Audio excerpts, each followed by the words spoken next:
All right, good afternoon, and welcome to this edition of the Final Round Demolition Derby podcast, coming to you live on Finger Lakes 1. It's a remote show, episode number 82 on deck here. We've got some guests lined up to join us. You can hear a car being loaded in the background. We're catching up with Rob Keister from down in Virginia. Jason is joining us at home. Jason, man, how's your week been?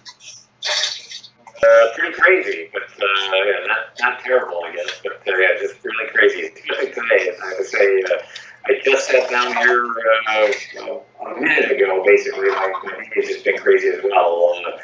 But the good news is that it seems like businesses are potentially opening back up, so that's a good thing, I think, for everybody, if that's really going to be the case. So I'm not going to complain too much. For sure. You can't really argue with that. Double checking, making sure everything is up and on its feet. It appears to be. I don't know. Maybe we should. I'm tempted to record this. This should put together a local recording anyway for us automatically. But waiting to see if maybe Rob is going to be ready here, if the car's loaded up and he's set to go. You still need a minute or two, Rob? Yep, we're good to go. All right. Well, Rob is joining us from down in Virginia, hanging out with us here, and Virginia Motorsports Park is where he's at. Rob, so what's happening down there for you? Just got done finishing up our second qualifier for the Lucas Oil Divisional race. I'm sorry, I'm chasing a dog with a ball right now. Oh no.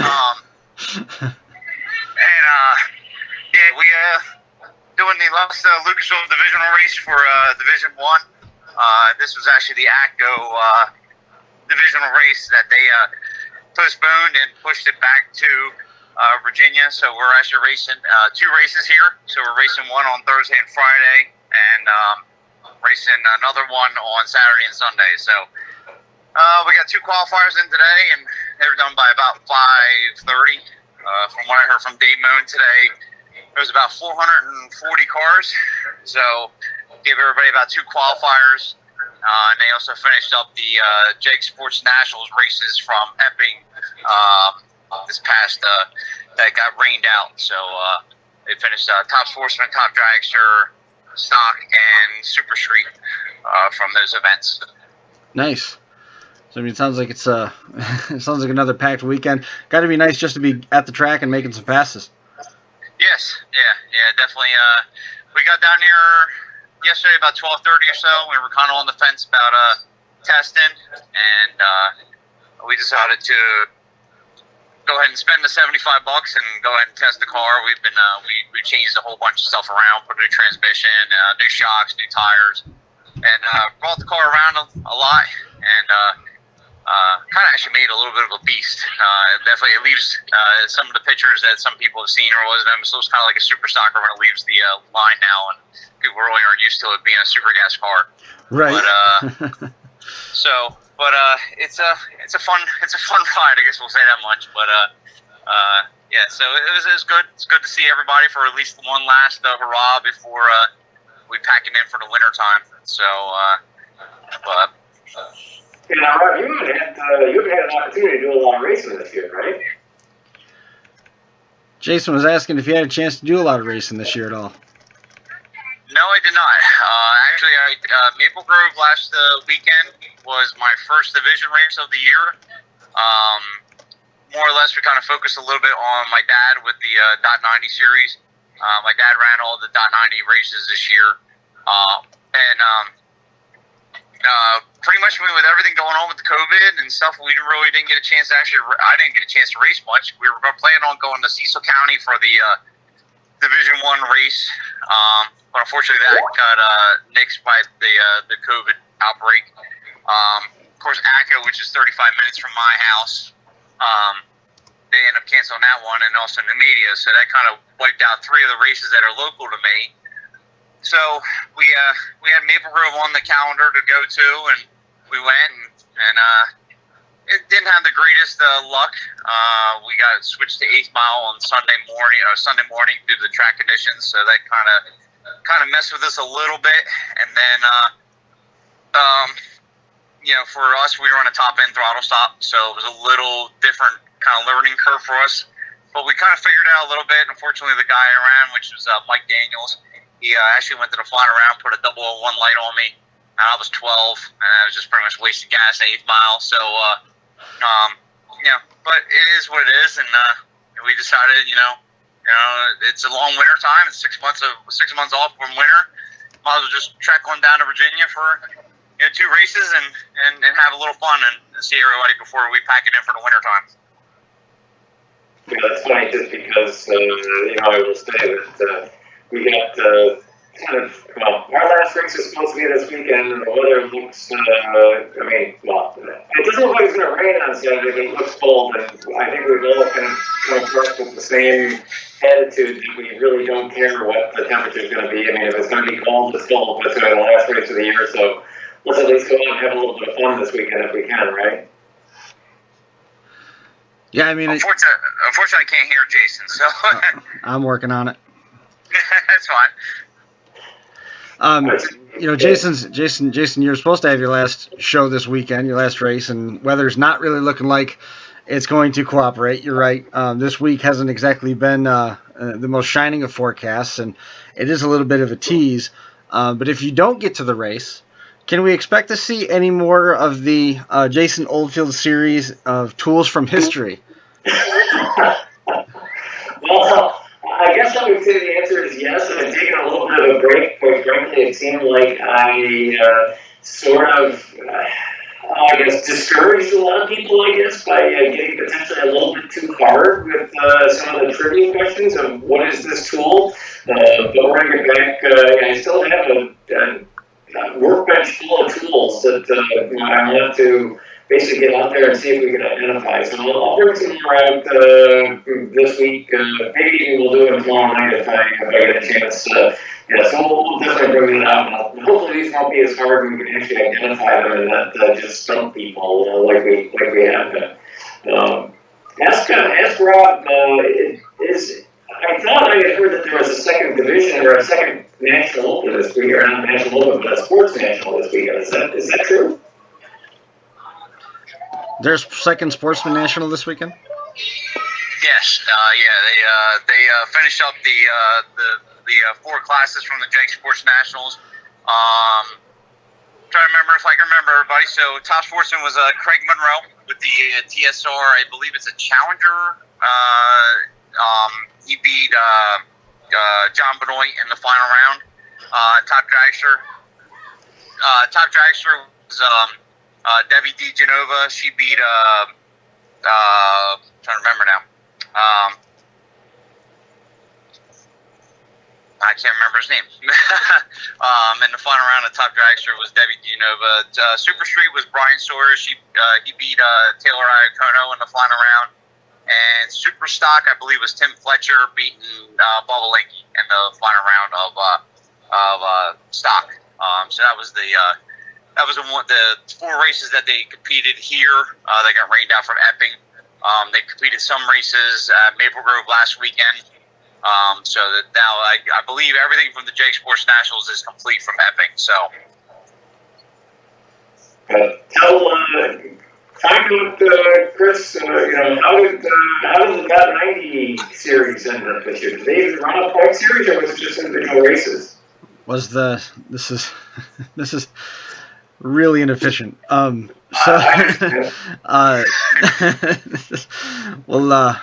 figure out a way to streamline this a little bit better here momentarily. I can't figure out why you're not hearing Jason, but we'll work on that. For your season itself, the Dot 90 series as a whole, you were able to get a couple races in, but did you go to the extent where you kept a point series and did the entirety of what you had planned from the get-go, or were you forced into a little bit of a different plan? Like for example, the Super Dirt Car Series, the Dirt Modifieds up here, they had a season per se, they had events, but they didn't have enough to where they were going to crown a championship. Most of the local tracks crown champions at the isolated one track level. on the flip side, the short track super series that are also dirt modifieds that weren't allowed to run essentially in New York for the most part, but still broke out into Pennsylvania, North Carolina, Florida, Delaware and stuff, they had a point series. So how did you guys handle what you were dealt in terms of the COVID challenges and being able to get to tracks and track points, and even some of your racers might not even be able to get to these races because borders are closed? How did you juggle all that?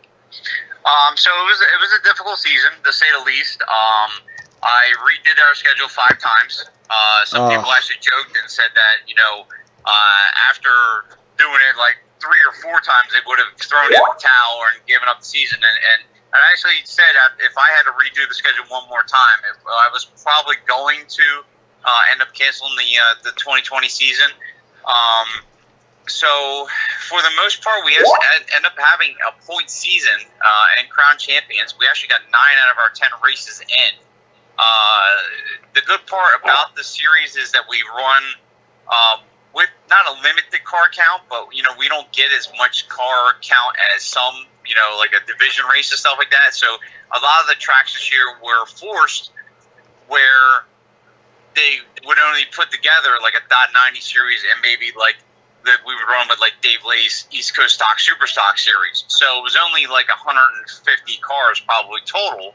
So with that, we were still under the COVID, mandates by the states. So we started off the season. We started actually end of June at Cecil County, and the unfortunate part about it was that we went from being so spread out, like having a week of race, and then maybe like another month before our next race. It was literally like we had one at the end of June, had a weekend off.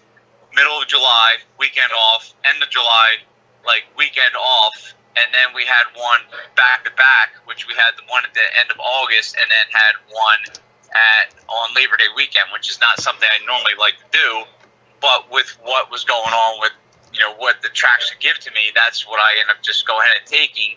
And then the following weekend, after the Labor Day weekend, after we already crowned our champions, we had gotten word that the Keister Nationals was probably going to be canceled, so I had actually worked with Betsy, who's their acting GM at Maple Grove Raceway, to try to put together a sportsman race for the .90 racers and for top sportsman, top dragster racers. Ken Mealy and Tim Fletcher were actually putting together a stock super stock race up at NVIDIA Dragway for the Class Racer Nationals. And my mind was like, hey, if they're going to have a race up at stock, for stock super stock, let's have a race for the .90 guys and top sports and top dragster. So I approached her with a proposal. She, said this sounds awesome, and since the weekend was free, and really after the Nationals got canceled, and then I believe the following weekend was going to be, they were going to be closed anyway for the bracket finals. I approached them, they said they were going to be closed for 2 weeks. They said, hey, why don't we at least be able to try to make income on at least one weekend? So I sent them a proposal.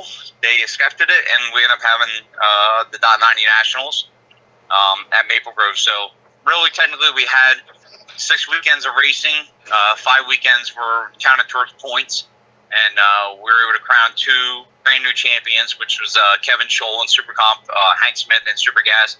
And the wonderful Mr. Keith Mayers squeaked out a championship over Kelly Barbado by 5 points, I believe, to win his 5th championship in Super Street with us. So, but it was a great season for us considering everything that was going on with COVID. We actually still had pretty good car counts either way, because a lot of guys.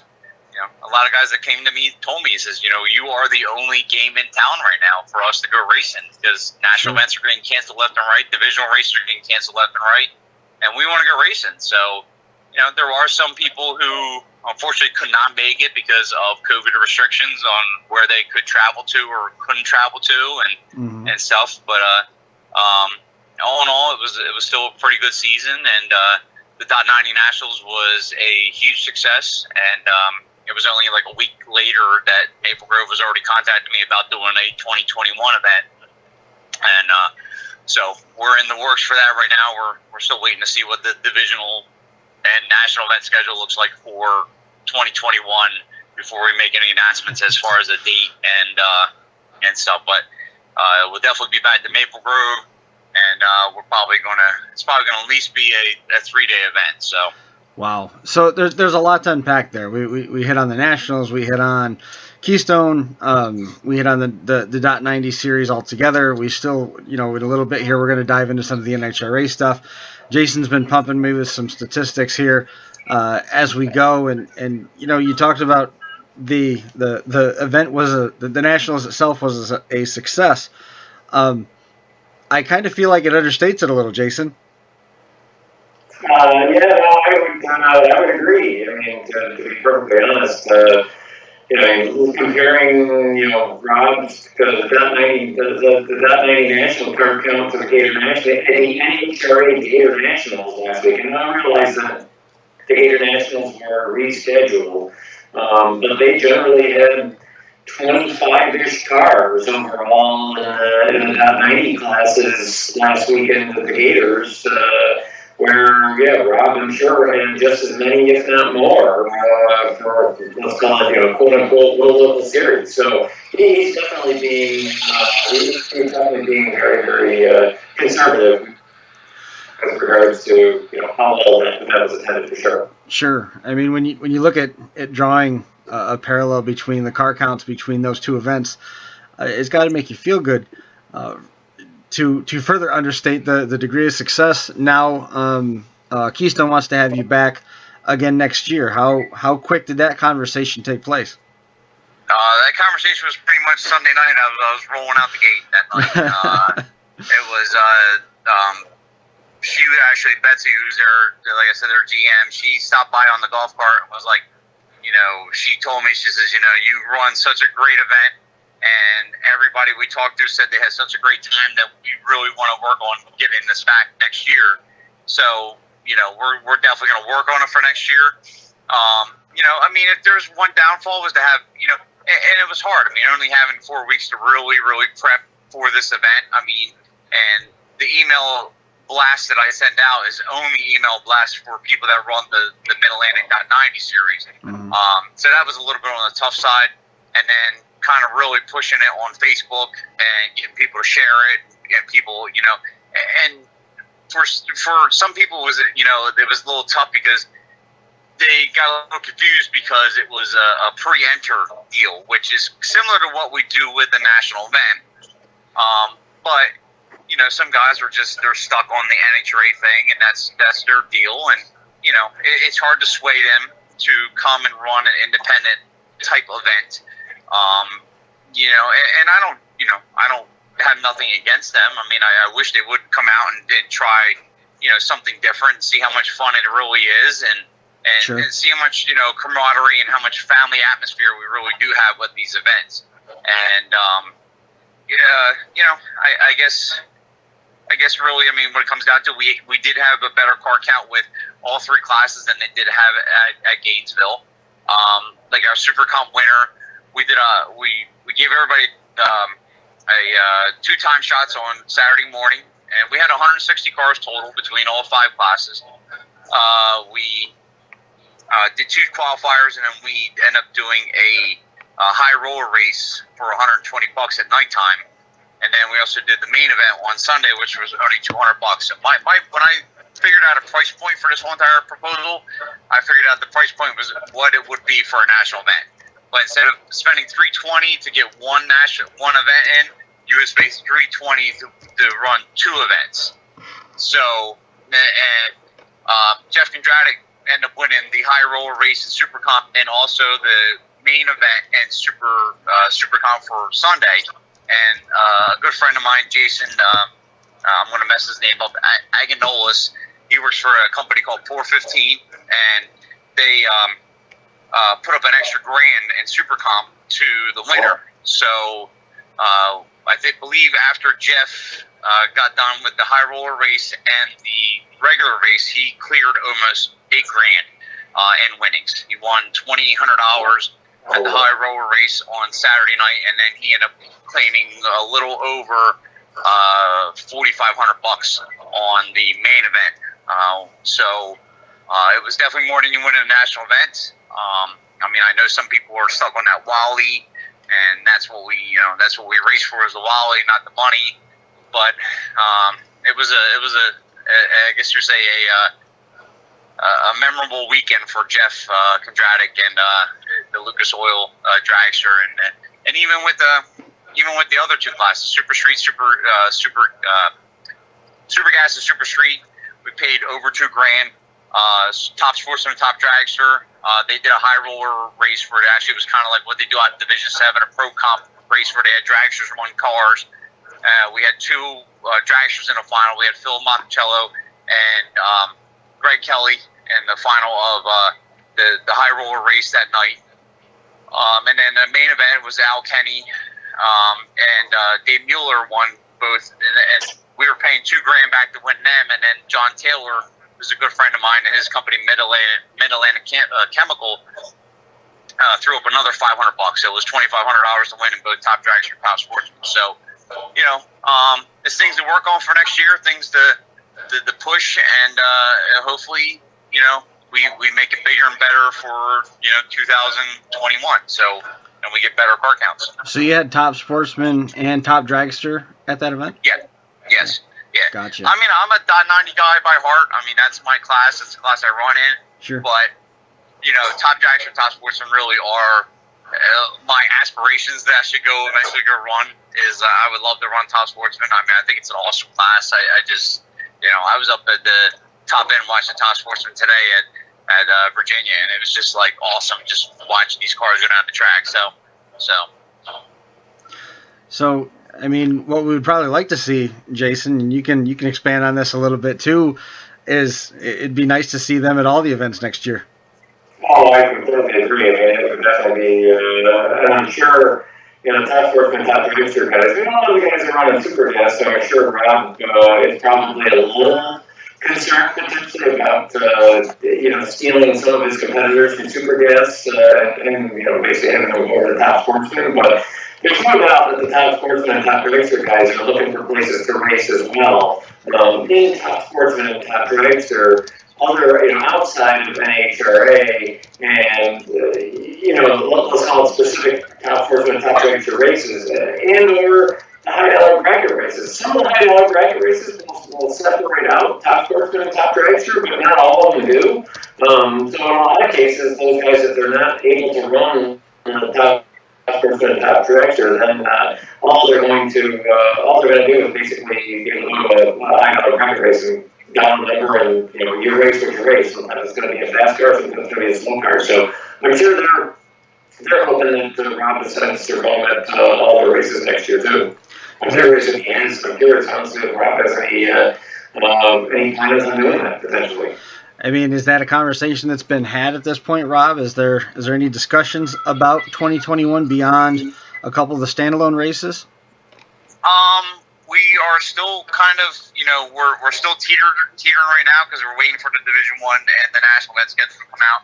We're also waiting word on about ACO Dragway, if it will be open or not. There are, of course, rumors flying around left and right that the track will be closed as of next year, and stuff. Which we host 2 events there, 2 weekends there each year. So we're kind of waiting to see what word is. I mean, unfortunately, whatever is going on, I mean, it's way above my pay grade, and I'm sure if there is something going on, they have a non-disclosure agreement going on, so they can't really, say what's happening, what's going on until things are signed, and this is what the plan is for 2021. So I want to hit on something there that you kind of have to be realistic about it. Sure. And I think there's probably some historic consideration put to your idea of waiting on some of the other schedules to come out too before you make some other big plans, as you referenced here a minute ago. But one of the things that I remember in our past conversations is you always talk about trying to pack in 2 races on a weekend, so it maximizes the opportunity for the drivers to travel. And I know a lot of these setups are rolling repair rigs, so that everybody tries to plan for everything. How challenging was that with the different limitations that we've got in terms of leaving New York and coming back to it, or different states that had different challenges, and with the number of times that you had to redo the schedule to try and maintain that. You said you had essentially 10 of your 11 races got on the board, but you had to redo the schedule a number of times. What went into that? Well, it was a lot of just going on, and if there was, unfortunately, once everything hit in March, a lot of bigger events, which were big events for these tracks, like a Honda Day or Pan American Day or something like that, they got pushed back. What the normal dates would be, July 4th weekend or Memorial Day weekend. These are events that they were always, on top of. They got pushed different events, which were also a lot on weekends that we already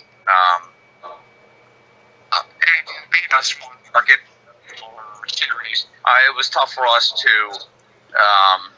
they really push for us to say, hey, we deserve this weekend. So, being the smart thing was always just to step aside and always make well with the traction with this, and stuff like that. So they would invite us back for next year. If you get one of these promoters coming and goes, well, this is the weekend I want, and this is what I'm it kind of puts a bad taste in the mouth. So, there was a couple of weekends we had at Maple Grove Raceway, and I believe they rescheduled Street Outlaws on one of our weekends. And of course, anybody, knows that, Street Outlaws is going to pack the stands for everybody to see these guys. Sure. And, nobody's going to want to watch Dot 90 racing and Toss Horse and Top Dragster, so it's like, hey, we'll give up our weekend to let you guys have Street Outlaws and, just go ahead and buy the wayside. But, if you have another weekend, I believe Maple Grove I might have changed probably 6 times, I think, from the weekends that we had back and forth. And then, working with Dave Moon in Division 1 to try to find out what they were changing left and right. Because,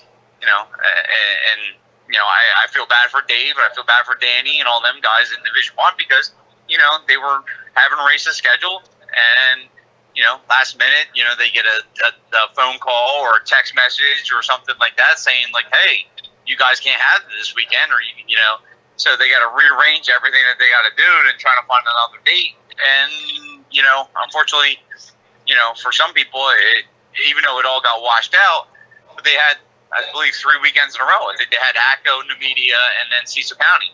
Mm-hmm. All 3 races never happened. But, for the working Joe, that was kind of tough. That was, sure.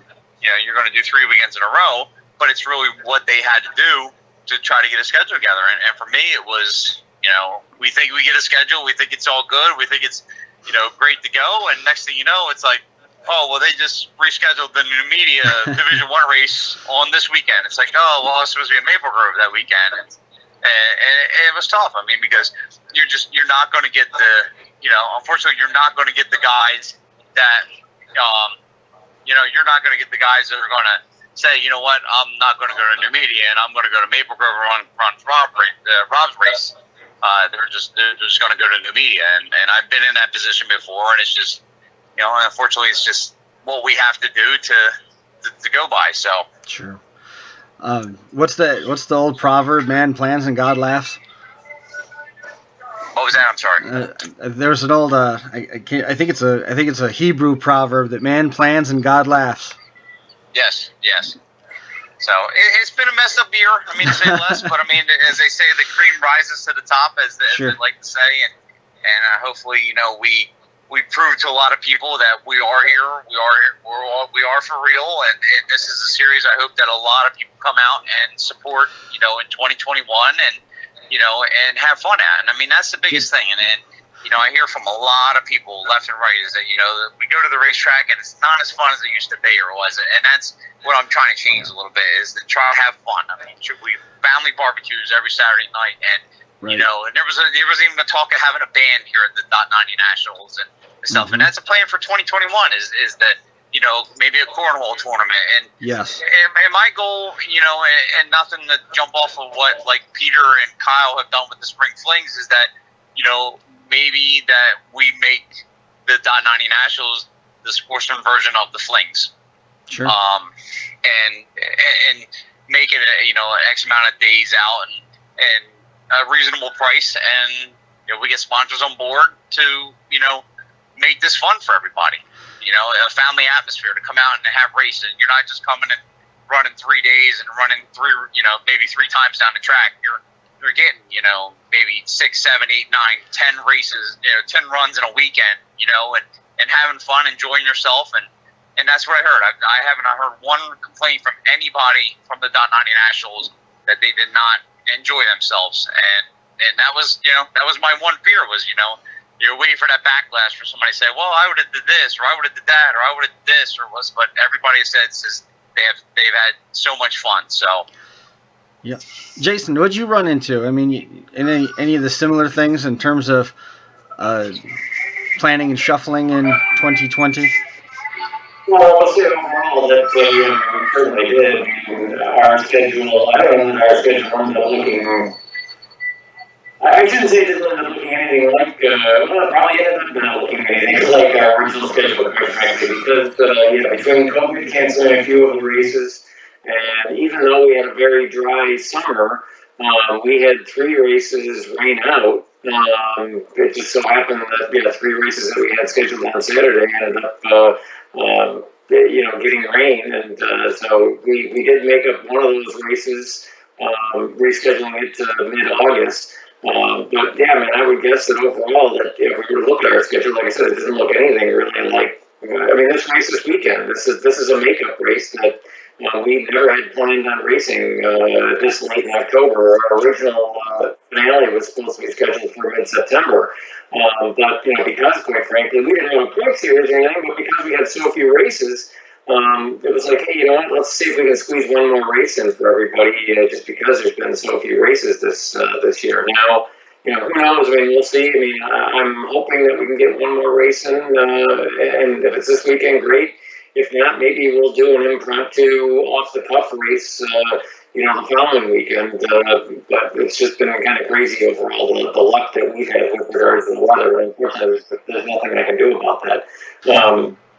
I really do have to say, I really do like, Rob's overall attitude and what his plans are for, going forward in 2021. The thing I will give him a lot of credit for is, doing all those things, right, takes a lot of planning. So to say we were going to do a carnival or barbecues or anything else on top of the races, that just takes additional planning and time, and I got to give Rob a lot of credit for doing that.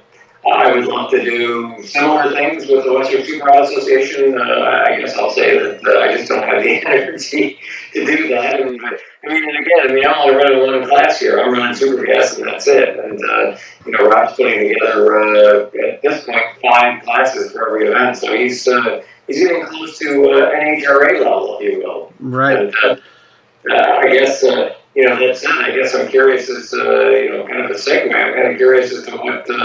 Rob's, opinions of what's going on at NHRA right now. Before we go into the NHRA thing, I did have a question for Rob that was tied to the series success before we leave that altogether.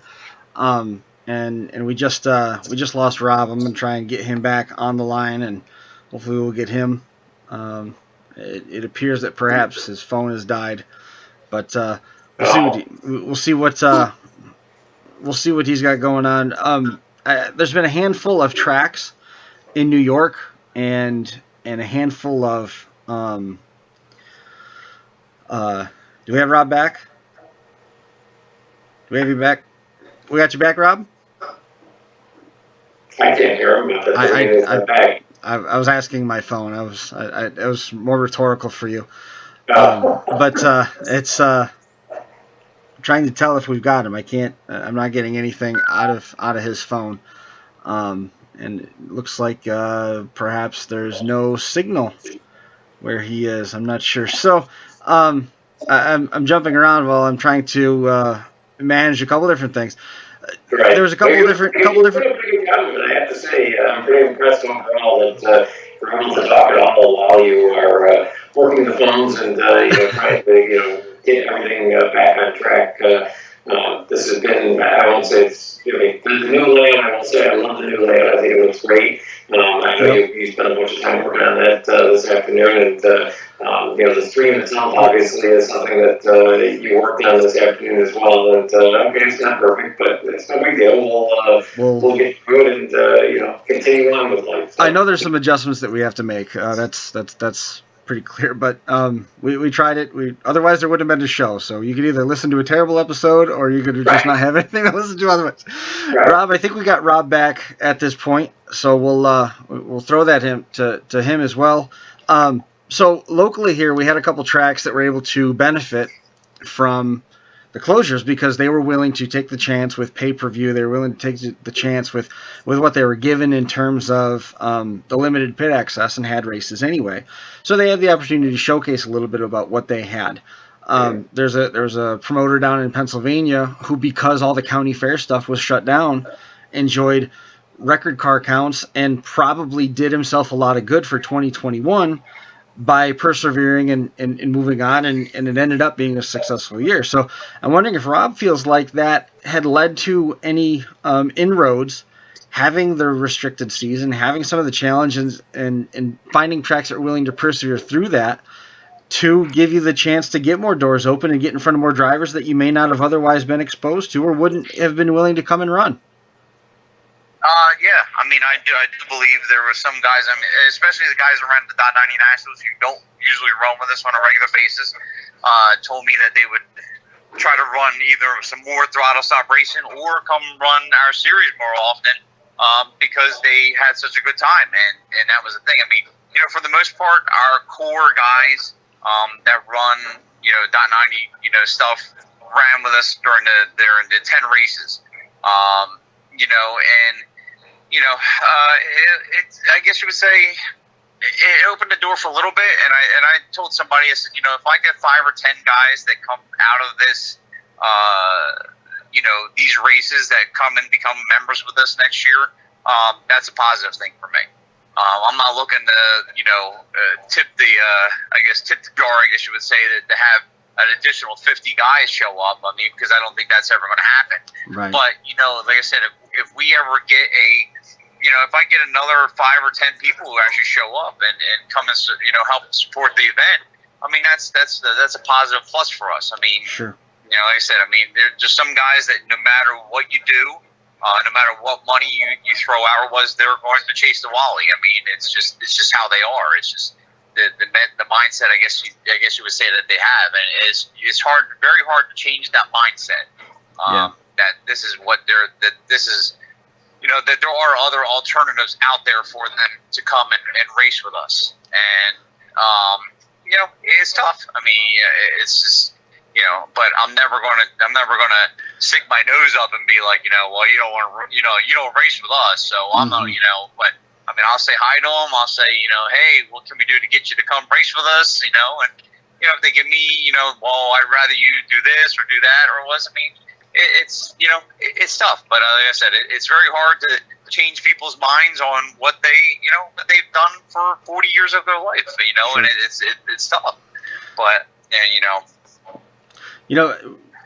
what comes to mind is you either change the people or you change the people. You change their opinions or you bring new people in. It's more of a business mantra in terms of getting people to follow the rank and file and the way the process works, but it has a little bit of an application to, you're not going to get the people to change their opinion.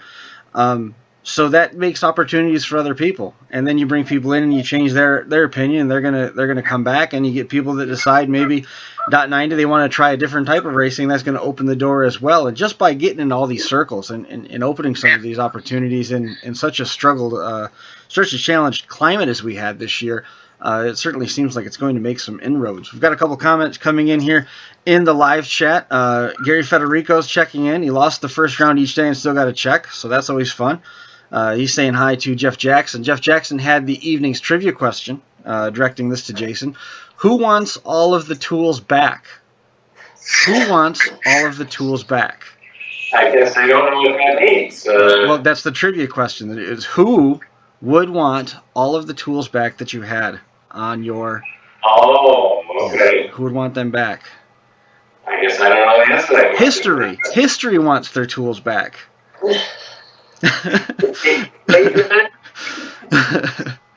I was entertained by it anyway, and let's face it, there's seven comments in the live chat, so we had to come up with something out of it, I suppose, right? Sure.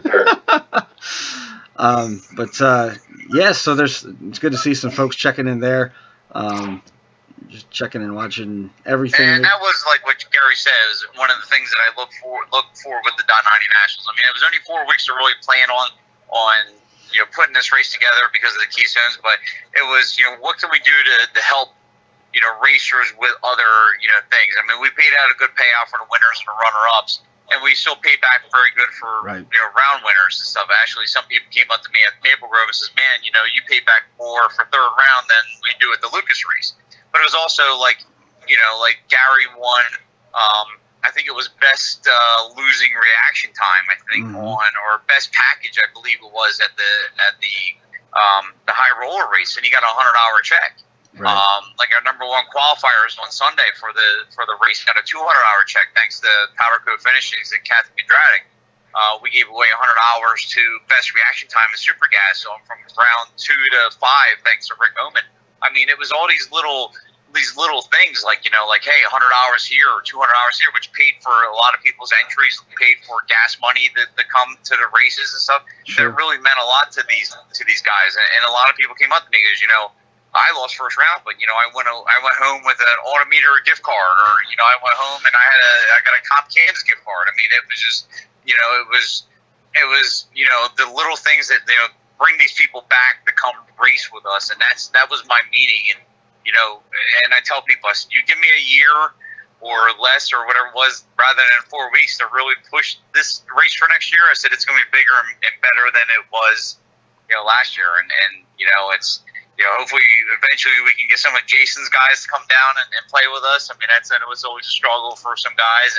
And me and a gentleman named Chris Lewis, who runs the Southeast Supergas Association down in Georgia, Florida, North Carolina, have actually talked about putting a big race together at Virginia Motorsports Park, for Supergas guys.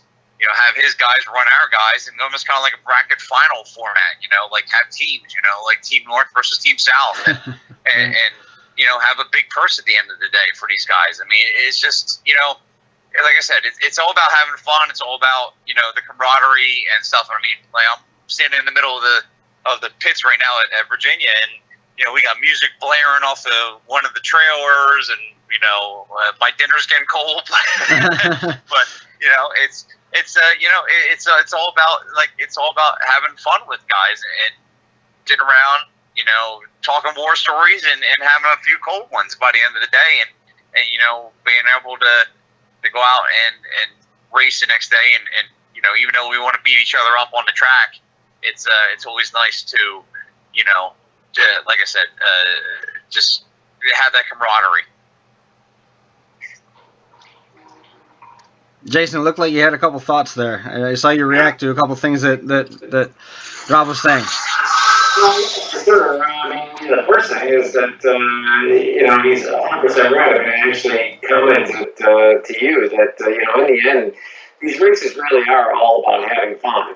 Not to say that there aren't people, that there couldn't be a person that is in one of our races that, or even an amateur race for that matter, that's not a professional sports racer, but for 99.9% of us, this is a hobby, and it's really all about going and having fun that weekend that you're racing. And, we obviously all want to win, but yeah, at the end of the day, it's, did you enjoy yourself? And, Rob doing things with some of the payouts, not even to mention, the other activities, but the payout wise, like you mentioned, $100 here, $100 there. Is that going to pay for the weekend? No, but it helps offset some of those costs. And yeah, at the end of the day, if you can basically, spend a little less money on a weekend where it really is just a weekend to go have some fun, that's really nice to be able to do things like that. And guys really appreciate that. So, I mean, yeah, again, kudos to Rob for doing that. The other comment I was going to mention was that, I told him while I was there at Virginia, why not, instead of letting his dinner get cold, hand the phone off to somebody else and let them talk for half an hour while he interviewed us, he could go eat his dinner.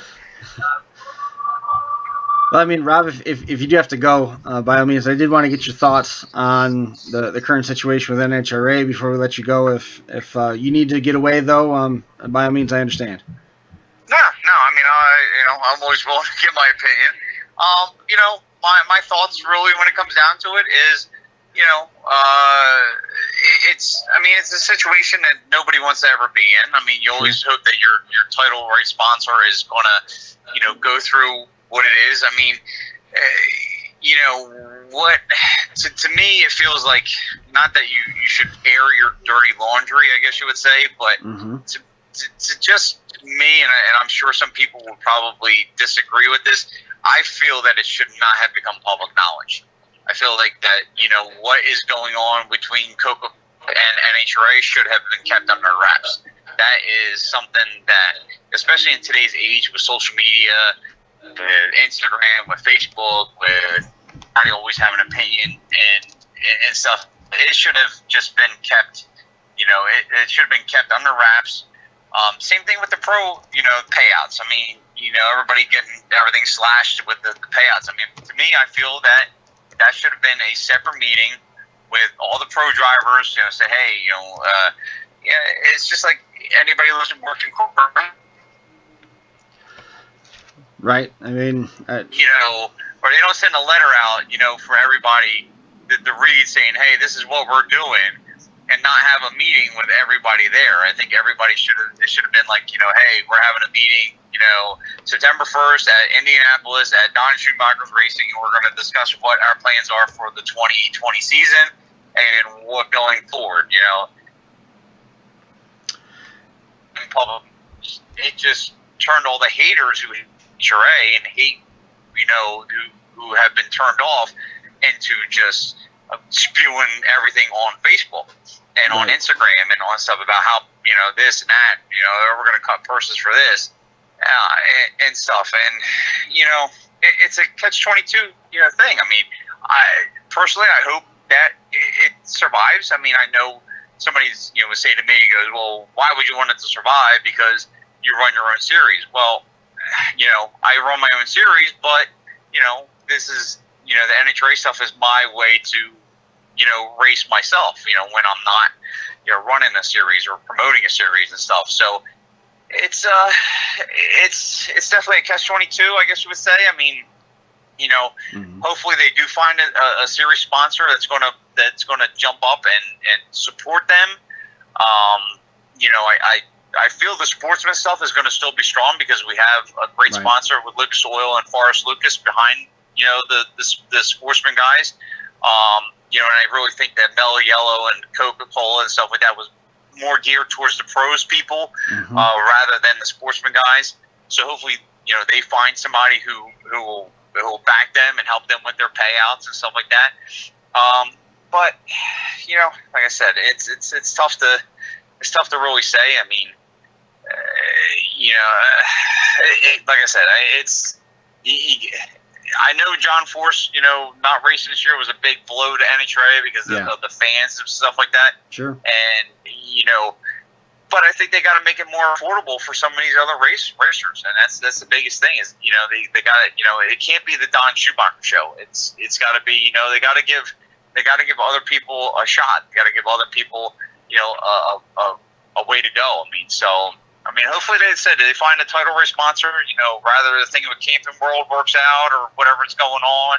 I'm sure there's stuff going on, behind the scenes. But, to me, I just felt like, what was going on between NHRA and Coca-Cola and with the payouts being cut should have just kind of been kept under wraps until it became, before it became public knowledge. Like, hey, at the end of the year, we've cut ties with our sponsorship with Mellow Yellow. Not saying, it's like me saying, one of my sponsors is VP, just come out going, hey, we're suing the VP because, they're not paying up on their money. And it just, I feel like it should have all just been, like, once it was cut and dry, once they settled whatever in court, then it should have come out and said, hey, Mellow Yellow is not part of the 2021 season. We've now assigned, Joe's Bait and Tackle or whatever as our sponsor, but, hey, I think we've all anybody's worked in corporate America knows sometimes you get those emails or you get that letter that comes across your desk and you kind of put your hand up against up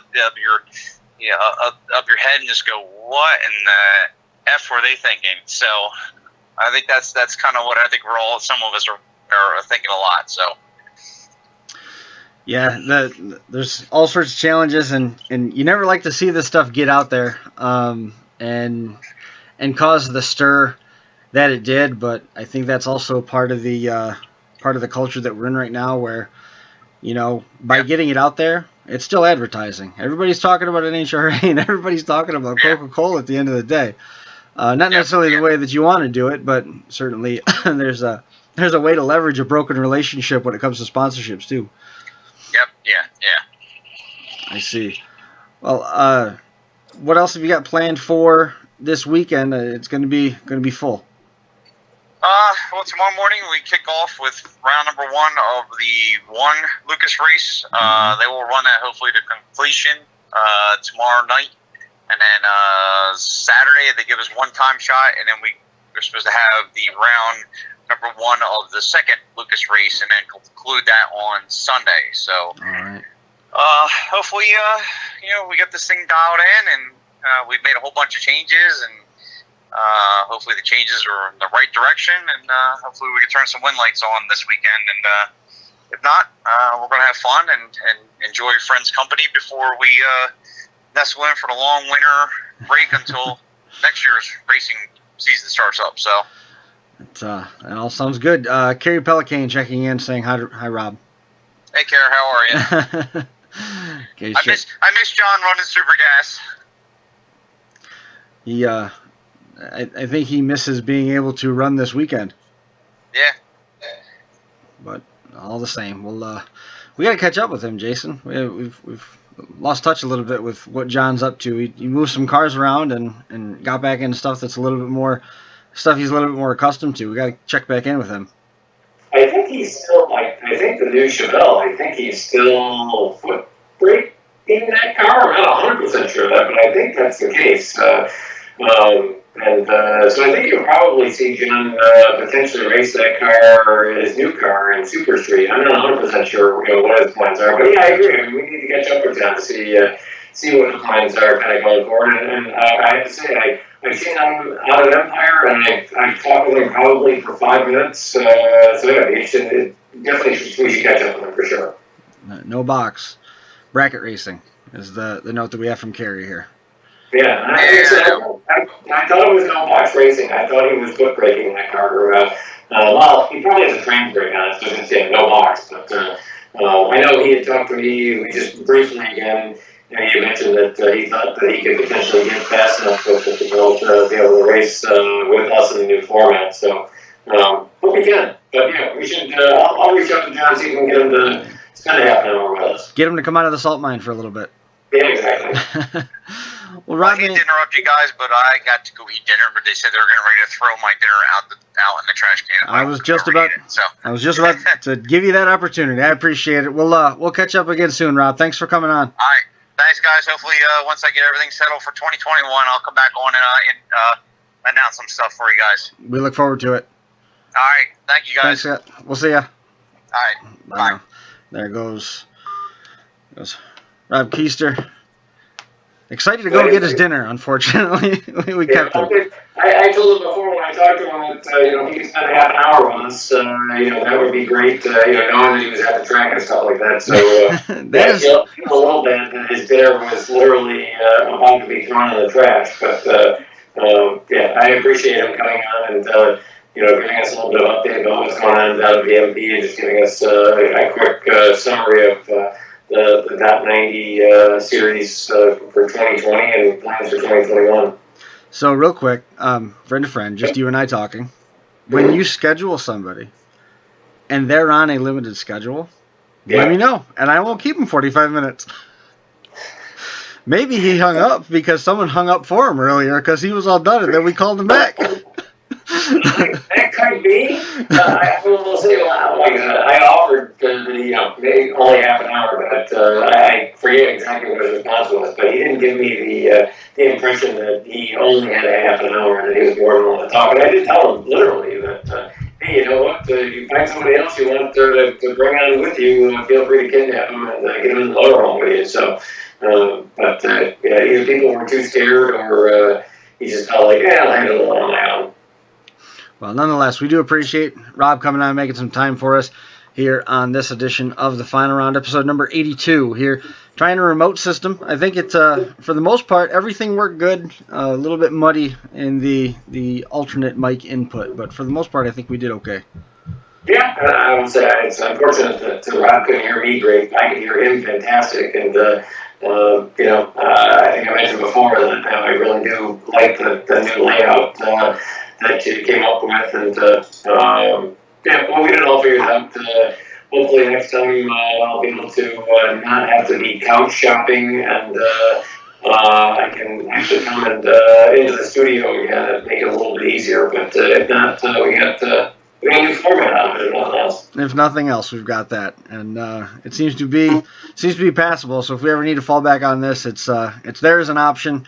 And it got me some practice for this weekend. I got to do some announcing with an online derby where I have to pull the inputs together, basically like Skype with a screen capture, put it into the mixer, and then send it back to Facebook. And we accomplished that too, because I don't have to worry about a second voice or that person hearing it. I'm flying solo, so I think if nothing else, we're at least able to solve that. Now I got to go make the overlays for that event, but it was good, man. I appreciate you coming on. I wasn't sure if we were going to be able to make anything happen, but here we are once again on the cusp of filling an hour, and we had some folks checking in the live chat, which was always fun, and no dropped frames, which is always a good start.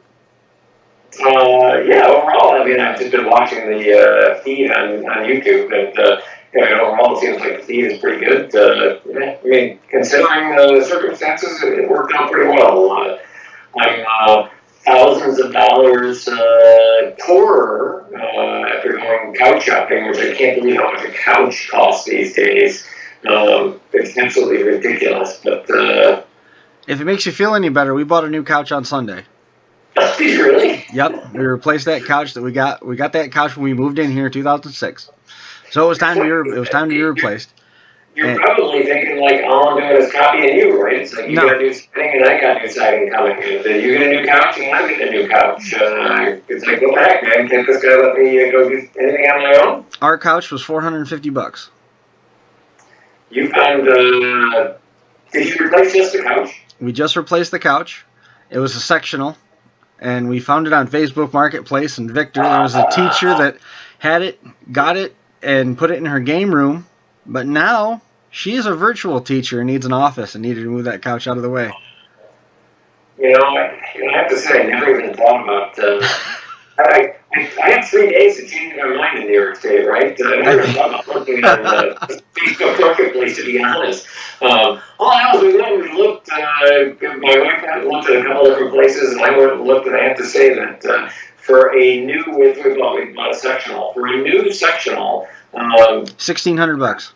Yeah, basically like $1,500, right? I mean, I found one at one of the bigger furniture chains that was kind of in the clearance outlet section that was like $1,300, but it was really uncomfortable. And I told my wife, I'm not going to go spend $1,300 on something that I hate. I mean, if that's the case, we'll just keep our old couches that we have and use slip covers or whatever, and for the rest of our lives. And but yeah, by the time you get into something that we really, really like and we thought was comfortable and fit the room well and everything else, and yeah, we're $2,000 for God's sakes. And then it's like, all right, by the time we get tax and delivery and everything else, I mean, it's ridiculous. I'm in the wrong business. I need to be selling couches, not sensors. Well, you got the rest of the evening to work on your resume. I do. It's 8 o'clock. If nothing else, you're giving me a minute back. It's not a minute back. I mean, that's about all I need to complete my resume for sure. No, I will say that I have we have a Zoom. I shouldn't call it a Zoom call. It's not true. We have a Teams meeting scheduled with my youngest son's physics teacher. So I want to get in on that so that we can see what he has to say. as far as how he thinks things are going in 2020 education-wise. Gotcha. Well, you have the best of luck with that.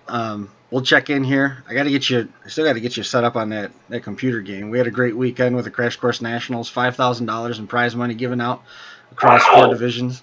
Yeah, it's real money too. That wasn't like some sort of game currency. It's not like Champions where you've got coins and game currency. It was real foldable dollars. $5,000. Yeah. Mm-hmm. Holy cow! That is just ridiculous. I was very excited to tell you all the details of that today, and unfortunately we didn't get the chance to dive into that at the post-production meeting, but we'll do it next time. All right. Yeah, we'll catch up over the weekend or something maybe, but yeah, I definitely want to hear more about that. I guess for all you drag racers that are listening, sell your race cars and build yourself a virtual demolition derby car and be able to race for more money every weekend. I'm happy to teach anybody. Well, we do appreciate Rob coming on and hanging out with us for a little while. We look forward to getting back in the studio here in a couple weeks. We'll be back on the air then. And in the meantime, stay safe and be well. We'll see everybody next time. That's going to do it for this edition of the Final Round Drag Racing Podcast. We'll see you all next time.